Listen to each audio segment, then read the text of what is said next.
UFC fans love to believe they are watching the ultimate version of athletic success. Under the bright lights, inside packed arenas, it looks like every fighter who steps into the octagon has already made it.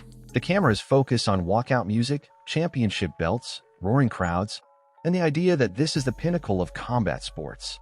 But beneath that spectacle exists a reality so uncomfortable that many within the industry would rather you never look too closely. Behind the violence, behind the glory, behind the billion-dollar branding, there is a system quietly breaking the very athletes who fuel it. More and more fighters have started pulling back the curtain, and what they are revealing is not a story of luxury or financial freedom. It is a story of borrowing money from parents, sleeping on gym floors, and struggling to afford rent while fighting in the most powerful MMA organization on earth. These are not amateurs chasing a dream. These are contracted UFC fighters, men and women, who have already climbed to the top of a brutally competitive ladder, only to discover that the reward waiting for them is far smaller than the risk they take every time the cage door closes. At the entry level, many UFC fighters earn $12,000 just to show up and another $12,000 if they win. On paper, that might sound respectable to casual fans. But once the math is done, the illusion collapses fast. Managers take their cut. Coaches take theirs. Training camps can cost tens of thousands of dollars. Taxes carve away what little remains. For some fighters, that $24,000 payday shrinks to $5,000 or $10,000, sometimes even less.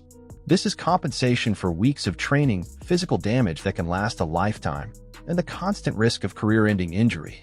What makes this even harder to swallow is the scale of the UFC itself. This is a company valued in the billions, producing massive television deals and global expansion year after year. Its president enjoys a lifestyle that reflects that wealth openly and unapologetically. Yet the fighters who generate every dollar of that revenue are told they are special, unique, irreplaceable, while being paid a fraction of what athletes in other major sports receive. Basketball players take home roughly half of league revenue. Football players nearly the same. UFC fighters, according to studies commissioned by the organization itself, receive less than 20%. That number alone explains almost everything. It explains why fighters take pay cuts just to get into the UFC. It explains why veterans earn less than they did in smaller promotions. It explains why nearly half of all UFC fighters make under $45,000 a year before expenses. These athletes are training 6 days a week, absorbing head trauma, risking permanent damage, all while earning less than the median household income in many countries. The disparity is not accidental. It is structural. The UFC built its dominance by eliminating alternatives. Over the years, rival promotions were absorbed, dismantled, or erased entirely. What emerged was a market controlled almost entirely by one buyer. Fighters cannot simply leave and negotiate better terms elsewhere. Contracts are exclusive, restrictive, and designed to maximize control. Fighters are classified as independent contractors, stripped of employee protections, benefits, and long-term security. If they win too much, contracts extend automatically.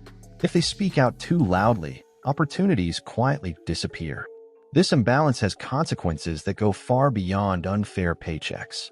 When fighters live on the financial edge, desperation becomes part of the ecosystem. And desperation creates vulnerability.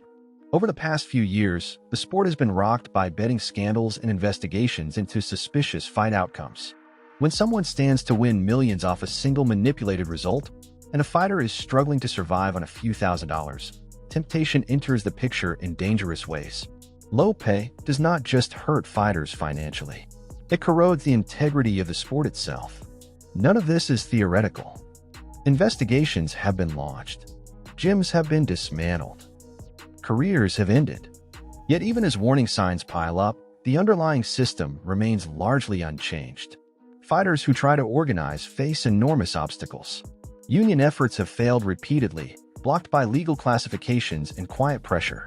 Those who push too hard often find themselves without contracts, without leverage, and without a future in the only promotion that truly matters.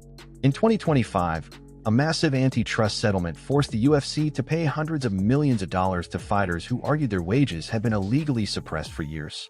For some, the payouts were life-changing. For others, they were validation that what they experienced was not personal failure, but systemic exploitation. Yet settlements do not guarantee reform. They are costs of doing business, not promises of change. Entry-level pay remains the same. Revenue sharing remains stagnant.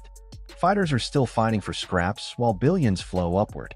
What makes this moment different is that the conversation has finally escaped the shadows. Fans are paying attention. Fighters are speaking openly. Even outsiders to the sport are questioning why elite athletes are treated this way. Advocacy for higher minimum pay, revenue sharing, and long-term healthcare is no longer fringe talk.